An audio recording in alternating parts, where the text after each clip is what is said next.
This field near Brentwood. It'll be the site of a major scientific experiment.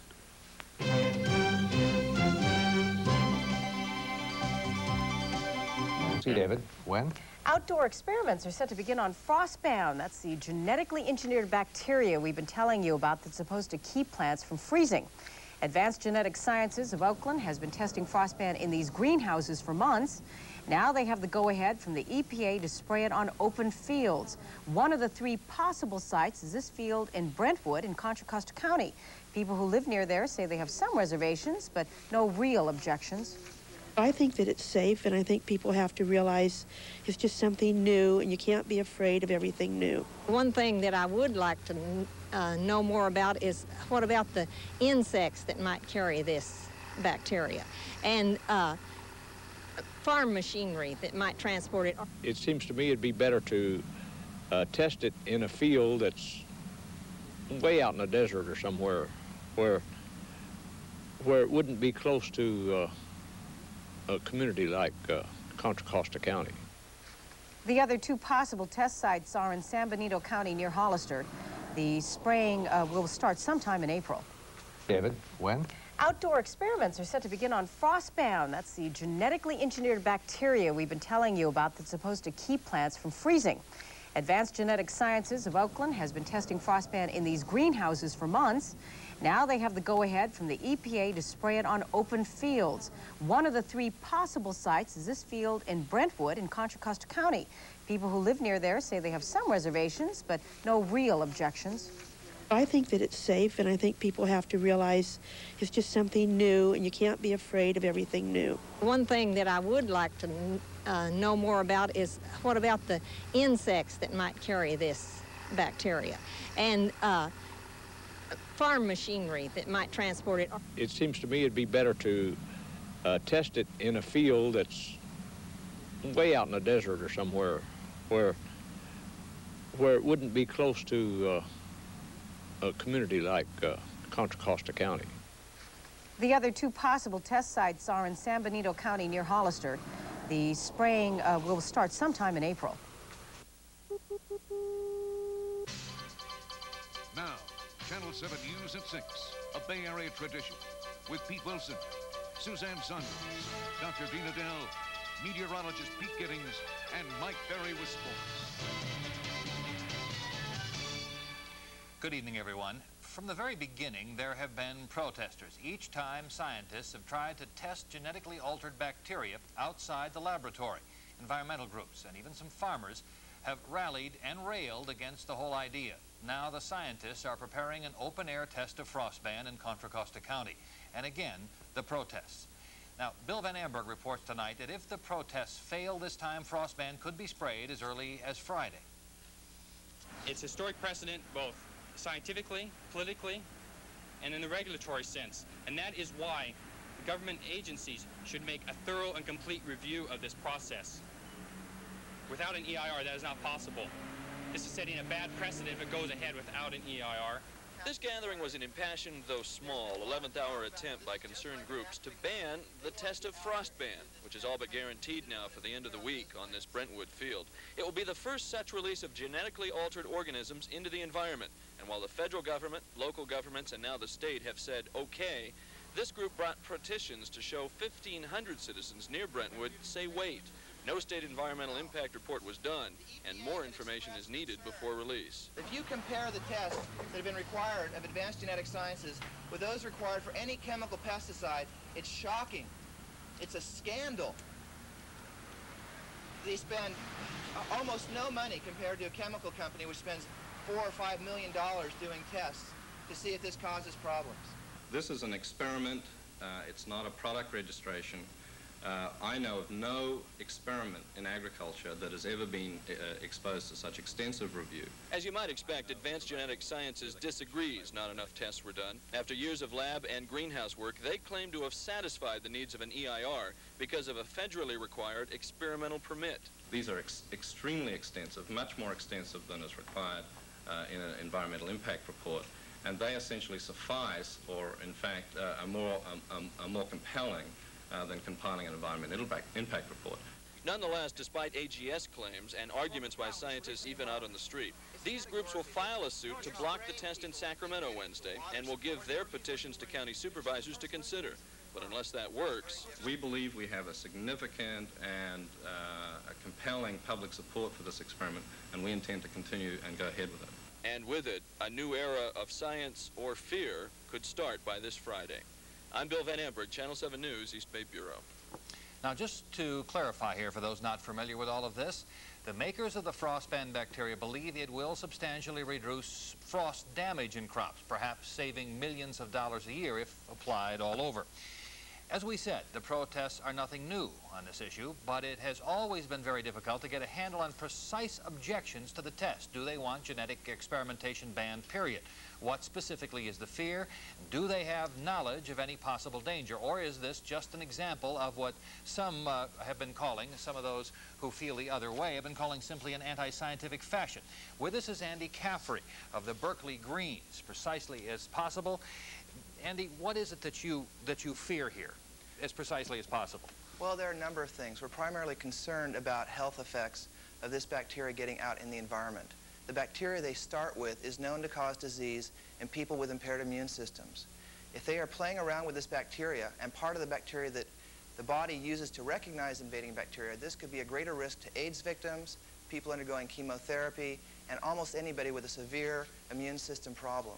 Andy, specifically, those are all sorts of things that are going to get some people who do not know about this specifically very, very upset. Are you essentially saying you don't ever want this kind of thing done outside of a laboratory? No, what's happened is that AGS has gone out to the farmers and told them that this product would be very useful. Then they've turned around and told the EPA they don't have any plans to market it.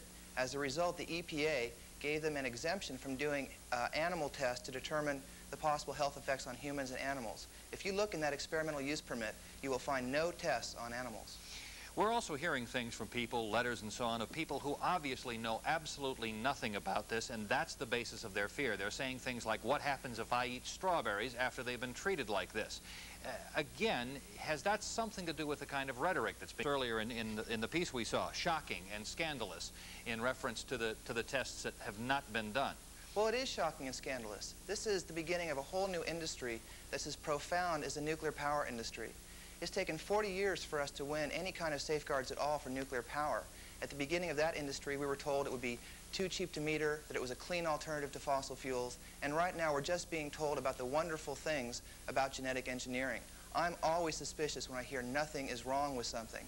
And that's what the people in the government, the people with AGS have been telling the people in this community. And we've discovered that the people in the community are very concerned, and they want information from people who oppose this. One last question to you. Do you know of any parallel between, say, the concerns about radioactivity and this? In other words, what is it parallel in your mind that has you this upset? Well, the problem is you're dealing with something that is going to go anywhere it wants to go in nature. It reproduces, it mutates. Radiation doesn't even do that. What they are doing is they're saying we have models about how this works in the environment, and basically the accuracy of the models is my concern. These people do not, they cannot take all of nature and compress it down to models. This stuff will do what it wants to do, and I'm very concerned when the EPA says we don't have the technology yet to monitor this stuff, yet they're going to release it anyways. Andy Caffrey, again from the Berkeley Greens. You hear that side of the story. You've heard the company side of the story as well. It is difficult to tell at this point precisely how this will work itself out, or if the tests will begin or not begin. An experiment that some odd and others are afraid of. The genetically altered bacteria frostband is going to be sprayed on a field in Contra Costa County at dawn tomorrow. Hank Plant is in our newsroom right now with word of the last-minute, or with word of a last-minute appeal. Excuse me, Hank. Wendy, I just got off the phone with some lawyers who oppose the frostband test. They have just filed papers with the District Court of Appeals in Sacramento asking if the test be put off at least for a few days. That could give them enough time to get another judge to look at the case. Right now, no one knows if the court will act on that appeal in time to stop the release of the bacteria that some believe may lead to potentially harmful new life forms. This small field, 30 miles east of Oakland, looks more like a laboratory than a strawberry patch. As well it should. Scientific history will be made here Friday morning as researchers finally get to conduct the world's first open-air spraying of genetically altered bacteria. The EPA has already set up air monitoring equipment, watching for any effects other than what frostban is supposed to do, reduce the effect of frost on crops. Today in a Sacramento courtroom, environmentalists who have been fighting the test lost their last chance to have it stopped. This court is convinced that respondents are not unleashing some deleterious bacteria that's going to consume the city of Brentwood or anything else. It was a long-awaited victory for genetic researchers from Oakland-based Advanced Genetic Sciences who have always maintained frostban safety. We wouldn't be proceeding with this line of research if we felt it was a hazard. The environmentalists who lost lashed out at the court, the state, and the EPA for approving the test. I don't feel protected at all by the EPA. I think they're going to be as ineffective at protecting us from this industry as the IRS is at catching tax evaders. For the scientists, this could be the end of a long battle. They've been trying to conduct an open-air test of frostban for nearly 2 years. And as we said, there is still a chance the test won't happen tomorrow morning. The people who oppose frostban are waiting for word right now that the appeals court might hear their case and rule in their favor, but that decision has to come within the next 12 hours. That's it from the newsroom. I'm Hank Plant. Wendy, back to you. Okay, Hank, thanks a lot. We come back. Man-made bacteria. Will it prevent killing frosts? History was made in California today when a liquid was sprayed on some strawberry plants. The liquid contained a bacteria that had been genetically altered in a laboratory to make strawberries grow better, or keep them from freezing at least. It's the first time a man-made bacteria has been released into the environment. Its backers say the potential benefits are enormous. Other folks warn it's a threat to public health. In California, here's ABC's Ken Kashiwahara. It is called frostban, a man-made bacteria sprayed on strawberry plants designed to prevent crop damage during freezing weather.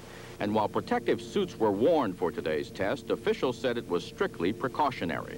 This experiment poses no threat to the environment, no threat to animals, plants, or most importantly to human beings. Frostban was developed in a laboratory using a process called gene splicing, changing a natural bacteria into a man-made organism that lowers the freezing point of whatever it's sprayed on. Scientists say it is a non-toxic alternative to smudge pots, burning tires, and chemicals which farmers currently use during cold weather. It took 3.5 years for scientists to get to this strawberry patch to obtain approval from the courts and federal and state agencies to tamper with Mother Nature. But some opponents argue that the bacteria could multiply, could run wild, causing unpredictable changes in the environment. These people, they're mad scientists. They really are. There's only a small chance that this organism will do damage. But if it does do damage, the event can be catastrophic. Still, the experiment, if successful, could lead to other genetically altered substances, replacing toxic pesticides, for example. I don't like using pesticides because they're dangerous, you know, and I'd like to get away from those, and if they ever came out with a product like that, it'd be super. So if scientists determine that the genetically altered bacteria work, it could dramatically alter the future of farming. Ken Kashiwahara, ABC News, Brentwood, California. Up next, the furor over frostban and a look ahead at the future of genetic engineering. New, really, about the fear of science, the human resistance to scientific experimentation, but the fuss over a genetically engineered material called frostban has been exceptional, even for these times. After years of preparation in the lab and years of contention in courts, frostban was sprayed on a Contra Costa County strawberry field today. It is the first ever test of a genetically altered material outside a lab. But as Bill Van Amberg explains, there is such a thing as strawberry patch vandalism. The dawn hours were frantic ones at the Brentwood test site this morning. Workers in darkness replanting strawberries that had been ripped out of the ground or had their leaves and blossoms stripped from them. Bins holding separate monitoring plants also dumped, all by vandals who had cut their way into the site. The overnight vandalism was certainly disturbing and did do some damage, but it didn't succeed in blocking the test, only delaying it for about an hour. So I won't suit up till I do go in there with you, so I'll wait till you come out. Right, I'll come out. And the scientist directing the spraying, Dr. Julianne Lindemann, had worked too long towards this test for almost anything to stop it. I just felt determined to go ahead. It didn't really faze me that much. We just got in there and started putting them back in. It's the end of a lot of things other than science and the beginning of being able to do experiments, which is what we really have been wanting to do all along. Still outside the site fence, there was one last protest. This man, escorted off the field by deputies. Andy Caffrey has been one of the altered bacteria test's biggest critics and sided with the vandals. I fully support people doing this. They've waited for the courts to respond, and you have a bunch of judges who are ignorant. I mean, it's a travesty that judges would have to decide something like this. But the EPA, State Food and Agriculture, and local officials also agreed with yesterday's court decision, finally allowing the carefully monitored test. And at last, at 6:47 this morning, history was made. The first genetically altered life form was released into the environment, albeit a hardly changed bacteria. But the precedent of today may go far beyond any benefit this particular frost-stopping creature has.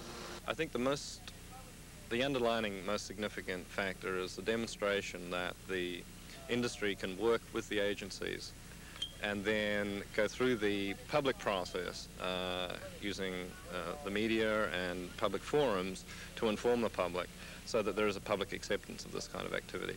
An activity that will be testing frostband safety and use over the next few weeks and may also have overseen the dawning of a new day in science. In Brentwood, I'm Bill Van Amberg, Channel 7 News, East Bay Bureau. Are certainly concerned and involved with the knowledge of just how dangerous some of these products may be. Today, as we saw that footage, we saw somebody in a full chemical suit. What is the danger of spraying frostband? The regulatory process, which has gone on for 3 or 4 years on this particular test, has indicated that there is no danger from this test. In fact, the Judge Lewis in Sacramento yesterday determined again, this was the second judge that determined the subject, that there is no credible evidence of any danger from this product to animals, plants, or humans, or the environment.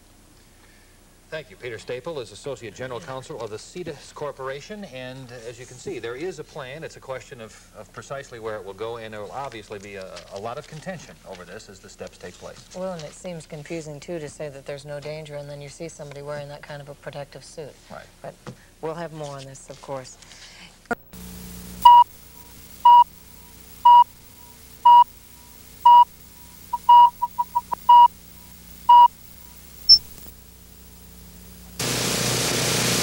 A torn fence and 2,200 plants ripped from their roots were not an auspicious beginning to a scientific first, the release of a genetically altered bacteria into an open field.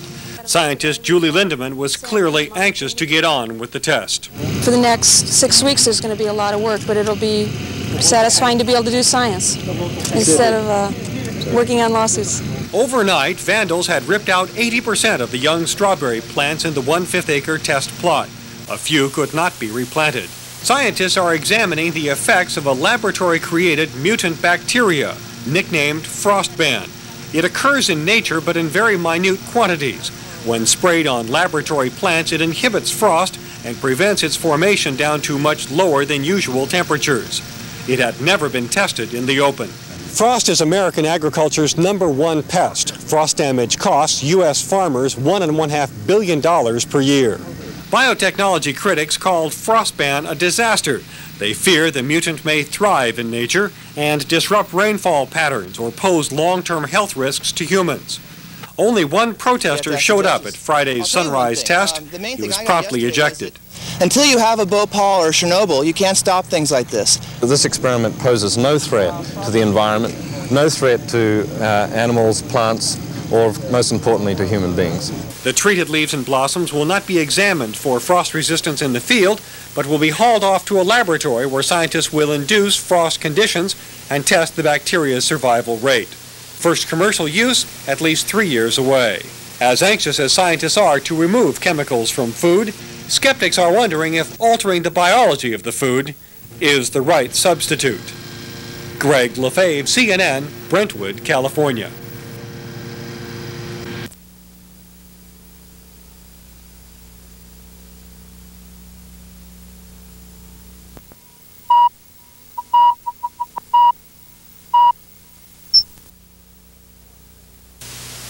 A torn fence and 2,200 plants ripped from their roots. not the usual surroundings for an historic scientific experiment. The experiment is the release into the environment of a genetically altered bacteria that scientists hope will give farmers the upper hand in their yearly fight against frost. Overnight, vandals had ripped out 80% of the young strawberries used in the test. Most were replanted. For the next 6 weeks, there's going to be a lot of work, but it'll be satisfying to be able to do science instead of working on lawsuits. Scientists are testing the effectiveness of a mutant bacteria, a minute element in soil, as a spray to inhibit frost on crops. It has been tested in laboratories, but not out in the open, and never in large quantities. Its developer calls the bacteria frostban and hopes to sell it to farmers within the next 3 years. Frost is American agriculture's #1 pest. Frost damage costs U.S. farmers $1.5 billion per year. One protester showed up at Friday's sunrise test. He was promptly ejected. Until you have a Bhopal or Chernobyl, you can't stop things like this. Critics fear the mutant may thrive in nature, alter rain patterns, and threaten human health. Government observers blanketed the strawberry patch with 200 detection devices to monitor any contamination. That this experiment poses no threat to the environment, no threat to animals, plants, or most importantly to human beings. The treated leaves and blossoms will be hauled off to a laboratory where scientists will induce frost conditions and test the bacteria's survival rate. Frostban is being developed to help farmers cope with a damaging natural phenomenon. But skeptics wonder if altering the biology of the crops is the right way to do it. Greg Lefebvre, CNN, Brentwood, California.